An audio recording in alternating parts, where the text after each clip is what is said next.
On the summit of Marmolada is the highest, hardest to reach, and most secluded cabin in the Dolomites, Punta Pena.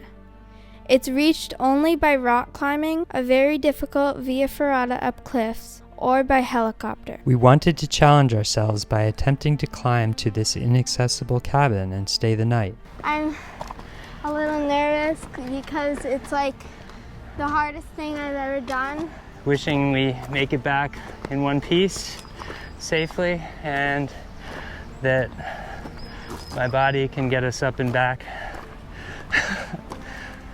But in emailing about the cabin, we found out that the cabin might be closed, even in June, because of snow. We would have to wait until the last minute to know.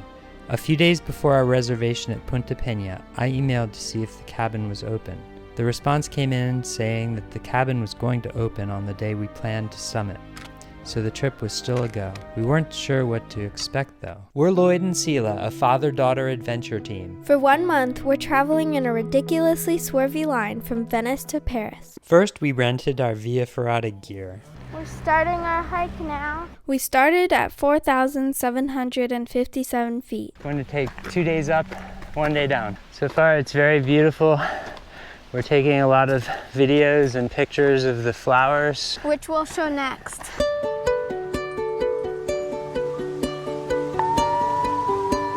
Our base camp tonight will be Refugio Contrin at 6,558 feet. This is kind of crazy what we're doing. The mountains are huge. This part of the trail was amazingly wide, not steep, easy, and lush, like we were in a beautiful dream. These are the luckiest horses. All right, we made it. How is it possible we're so tired when today was the easy day? Wow, it's so pretty. After being amazed by the beauty of this place, Selah immediately saw a sign for bubble tea. Of course she had to get some, but she didn't realize it was explosive. And I have really no idea what an explosive drink means. I wasn't prepared for the bubbles popping in my mouth. Whoa. Oh my gosh, those are really good. Very refreshing and very hot. Popping pearls are similar to boba, but are filled with syrup and burst in your mouth. Also, we could order anything on their menu and chose spaghetti and potatoes. Good? Mm-hmm. Nice for after a hike. We can see where we're heading. We're going right up there. Whoa. What do you think? That's so high. It's a big cliff. The Via Ferrata goes up that. The summit of Marmolada and Punta Pena cabin is at 10,968 feet. This water was refreshing and so cold, I got a brain freeze. Between dinners, we watched grazing cows and shy marmots in an alpine meadow above Refugio Contrin. Now for dinner number 2. The main dinner that we had with all the other overnight guests. It was delicious. We're attempting to climb to the top of Marmolada and sleep at Punta Pena tonight, but it might be blocked by snow. Yep. And people aren't so encouraging. They're saying it's not possible and that it's dangerous, which we know it could be dangerous, and we'll turn around if it's not safe, of course. Yeah. But we want to at least try. This is going to be an exercise, I think, in knowing how to push ourselves, but knowing when to be safe and know when we've reached our limits too. Yeah. I have no idea how far we'll make it up.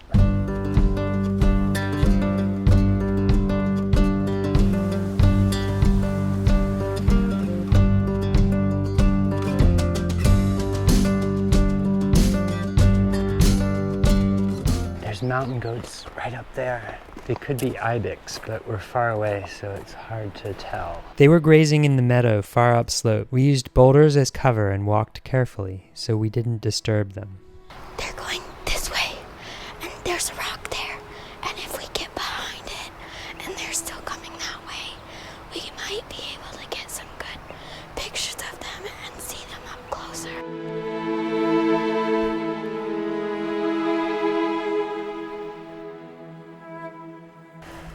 baby ibex.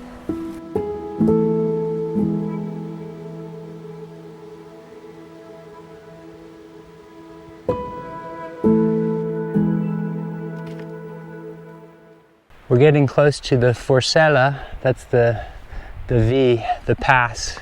Step by step, one step at a time. This scree is a little slipperier.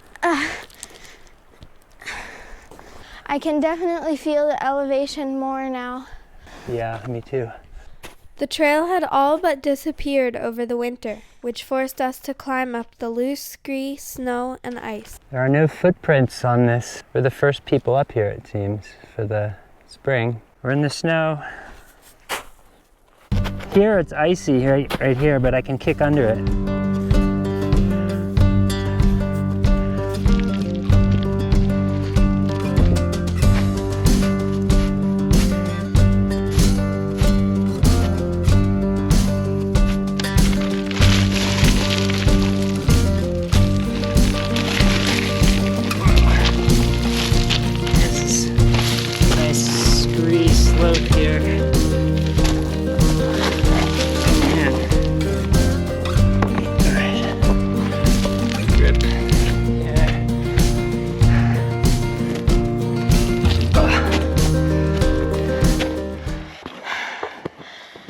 Tired.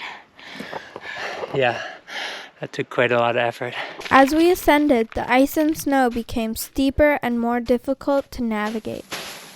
This is not...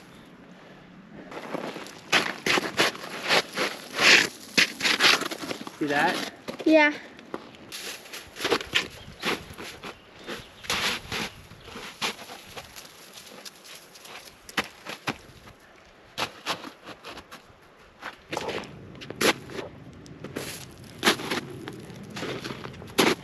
Okay, the Selah is right there, and we are almost there, but there's this snowfield. I have to break snow. So look how steep it is. If you fall, go on all fours like this.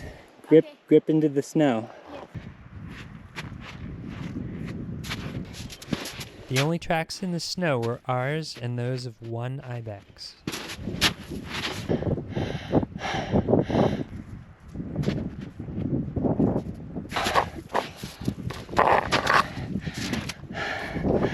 Oh my gosh.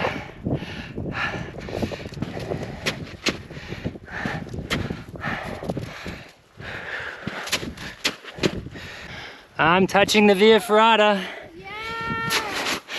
I'm on it. I'm on it. Oh yeah. We at least made it, right? High five. All right, we're starting the Via Ferrata.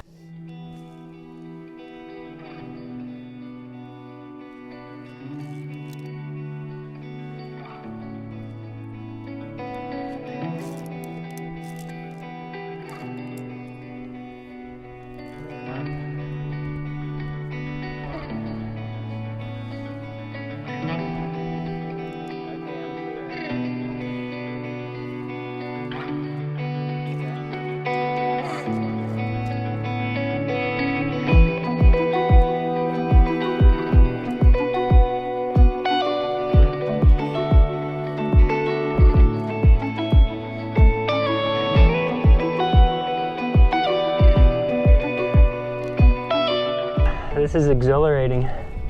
I can feel the height. We're about 3,000 feet above the cabin.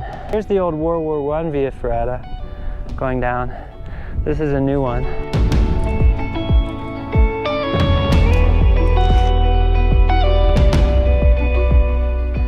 Here the Via Ferrata is buried, and we'll see what we can do about uncovering it for the spring. Okay, get this off, and second one like this. All right, we'll see what happens here. I couldn't uncover the Via Ferrata from the deep snow, so we attempted another option, as I found a secure place a few feet out. But from here, getting to the top of the Selah meant unhooking from the Via Ferrata. Do you want to do it? I don't think we'll be able to finish this if we have issues, but let's just go to there and see what happens if we can, Okay. What do you think? Are you comfortable with it? You can say no. I really want to do this, but I don't know. Yeah? I don't know if this is worth it. I kind of don't want to do it. Are you crying?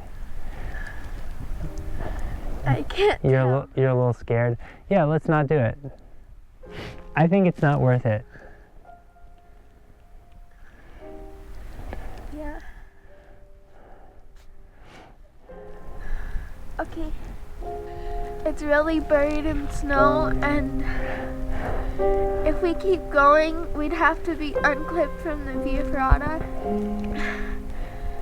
And then we might not even be able to go past there.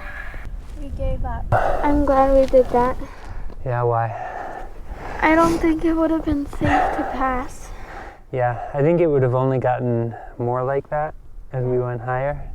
Like there would have been places like what we just did where you could do the Via Ferrata mixed in with places that would be unsafe with ice and snow. While flying the drone, I realized that indeed the rest of the Via Ferrata would have been covered in snow and ice or extremely challenging without ropes and mountaineering gear, not just Via Ferrata equipment. Going further would just not have been safe. High five again. Was it worth coming up here though? Yeah. I think so. Look at this. We're higher than most mountains around us. We're quitting, but that's a good thing. On the way back down, we slid down the scree. The atmosphere lightened to me, and we had fun. Not reaching the summit was freeing in a way, as if the purpose wasn't spending the night in the cabin, but at least trying, enjoying the moments, and knowing when enough was enough.